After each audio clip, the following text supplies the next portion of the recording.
तो दोस्तों, जब भी कोई सुपर हीरो की ट्रिलॉजी बनती है तो अपने पिछली पार्ट से काफी गुना बेहतर होती है। इसी पे यहाँ पे चाहे बात हो आयरन मैन की, चाहे बात हो कैप्टन अमेरिका सिविल वॉर की, चाहे बात हो थॉर रैग्नारॉक की, तीनों पार्ट काफी ज्यादा अच्छी थी। लेकिन अगर हम लोग बात करें थॉर 4 की, तो उसमें क्या इम्प्रूवमेंट हो सकते हैं जिससे ये अपने तीसरे पार्ट से भी बेटर हो।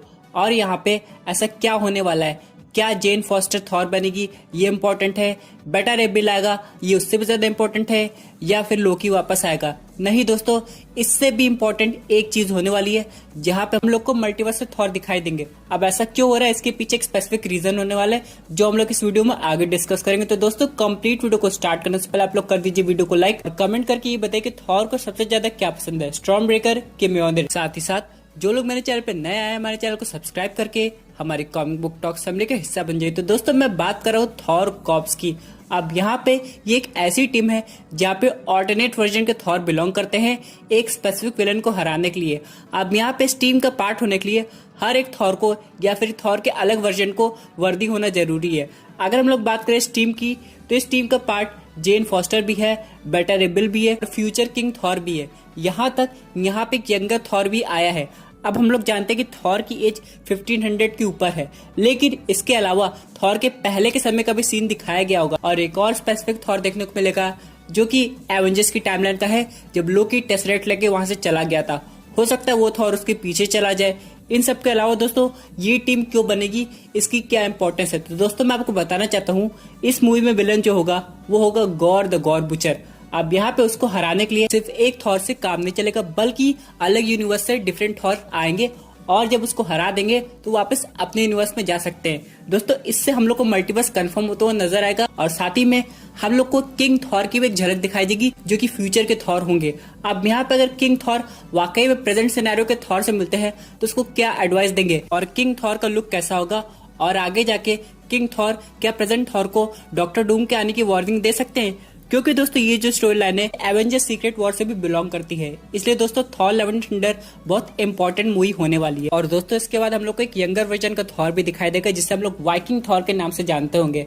अब यहाँ पे ये जो थॉर होगा ये पहले कभी एवेंजर्स से नहीं मिला होगा, लेकिन टाइम ट्रैवल की वजह से ये प्रेजेंट सिनेरियो में आ गया होगा। फिर से करंट थॉर को सबको समझाना पड़ेगा और उसे रीजन बताना पड़ेगा कि उसे क्यों उसकी हेल्प करनी चाहिए। दोस्तों, बहुत से लोग सोच रहे होंगे ऐसा पॉसिबल होगा कैसे, क्योंकि अगर हम लोग करंट यूनिवर्स की बात करें तो यहाँ पे हम लोग को 2 से 3 थॉर देखने को मिल सकते हैं। पहला खुद ओरिजिनल थॉर, दूसरा जेन फॉस्टर, तीसरे मेंबर की बात करें जो कि थॉर कॉर्प्स में बिलोंग करेगा वो है बेटा रे बिल, लेकिन वो कोई थॉर का ऑल्टरनेट वर्जन नहीं है।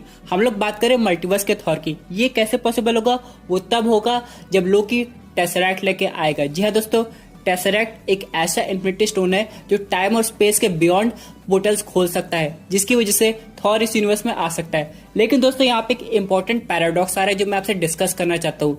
यहाँ पे ये कहा जा रहा है कि कोई भी इन्फिनिटी स्टोन हो, उसकी काम करने की पावर सिर्फ उस यूनिवर्स में बिलोंग करती है। फॉर एग्जाम्पल, अगर कोई ऑल्टरनेट रियलिटी का इन्फिनिटी स्टोन इस यूनिवर्स में आ जाता है तो वो इस पर्टिकुलर टाइमलाइन में काम नहीं करेगा। अब यहाँ पे बहुत से लोगों का क्वेश्चन आएगा कि एवेंजर्स टाइम ट्रेवल करके तब बाकी जगह से इन्फिनिटी स्टोन्स कैसे लाए। तो दोस्तों, मैं आपको बताना चाहता हूँ वो जो इन्फिनिटी स्टोन्स था वो एक ही यूनिवर्स का था, बस टाइमलाइन अलग हो गई थी। यहाँ पे कॉमिक बुक की स्टोरी लाइन में ये चीजें साबित हुई हैं, इसलिए यहाँ पे ये देखना पड़ेगा कि अगर मल्टीवर्स का कॉन्सेप्ट यूज हो रहा है तो इन्फिनिटी स्टोन्स को कैसे दिखाया जाएगा और यहाँ पे स्पेस स्टोन का यूज किस हद तक किया जाएगा। इन सब के अलावा दोस्तों, अगर younger Thor, future Thor, present version के थॉर यहाँ पे आते हैं तो गॉर द गॉड बुचर कैसे इनसे फाइट करेगा।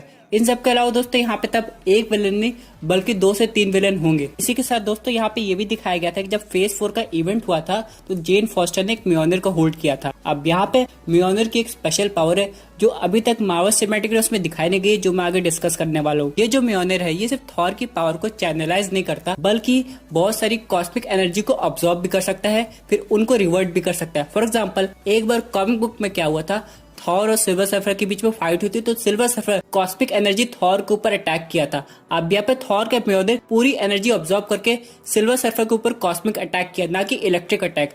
अब यहाँ पे ये देखना काफी ज्यादा इंटरेस्टिंग होगा कि अगर कभी भी थॉर का सामना होता है सिल्वर सर्फर से तो स्टॉर्म ब्रेकर ऐसा नहीं कर सकता है, बल्कि ये म्योनिर में खास बात है और ये मैजिकली इंचेंटेड भी है। और हाँ, मैं एक बात मानता हूँ कि भले यहाँ पे स्टॉर्म ब्रेकर बायफ्रॉस्ट को बना सकता है, लेकिन म्योनिर अपने आप में एक अलग पावर रखता है। म्योनिर इतना ज्यादा पुराना है कि क्या बताए, यहाँ पे ओडिन ने इसे यूज किया, हेला ने इसे यूज किया, बाद में थॉर के पास आए, तो ओडिन ने कुछ सोच समझ के इसे बनाया होगा। अब दोस्तों, भले यहाँ पे सिल्वर सर्फर का इन्वॉल्वमेंट नहीं है इस मूवी में, लेकिन उसकी जगह गॉर के पास भी कॉस्मिक पावर हो सकती है और थॉर पे अटैक कर सकता है। लेकिन अगर किसी ऑल्टरनेट टाइमलाइन का थॉर आता है या फिर लोकी किसी तरह मैजिकली उस म्योनिर को लाता है, तब यहाँ पे थॉर उस म्योनिर का यूज गॉर के ऊपर कर सकता है। यहाँ पे एक थ्योरी और आ रही है कि जो लोकी म्योनिर लाएगा वो किसी दूसरे डायमेंशन का नहीं होगा, बल्कि उसी टाइमलाइन का होगा जिस टाइमलाइन से लोकी चला गया था। दोस्तों, जब भी यहाँ पे फ्यूचर थॉर और पास्ट थॉर की एंट्री होगी तो यहाँ पे क्रिस हेम्सवर्थ को काफी अलग तरीके से दिखाया जाएगा। हो सकता है जो फ्यूचर वर्जन ऑफ थॉर हो क्रिस हेम्सवर्थ का, वो और ज्यादा मस्कुलर हो और यहाँ पे वही मेनली गॉर को हराए। अब इसके बाद जो नेक्रोसॉर्ड होगी वो फ्यूचर थॉर के पास नहीं जाएगी, बल्कि वो प्रेजेंट थॉर को दे देगा, क्योंकि बोलेगा तुम्हें आगे जाके इसकी जरूरत पड़ेगी, क्योंकि तुम्हें मेरे जैसा बनना होगा। नहीं दोस्तों, Thor love and thunder movie में बहुत कुछ होने वाला है। थॉर के पास ओडिन फोर्स भी आ सकती है, थॉर अपने फ्यूचर सेल्फ से भी मिल सकता है, थॉर का पुराना वेपन म्योनिर उसके पास आ जाएगा और फाइनली थॉर अपने भाई लोकी से भी मिल पाएगा। वैसे दोस्तों, आप लोग क्या चाहते हैं? क्या आप लोग अलग वर्जन का थॉर देखना चाहते हैं? ये बात मुझे जरूर बताइएगा। इसी के साथ दोस्तों बात करते हैं अपने अगले अपडेट की, जो कि रिलेटेड है doctor strange multiverse of madness से।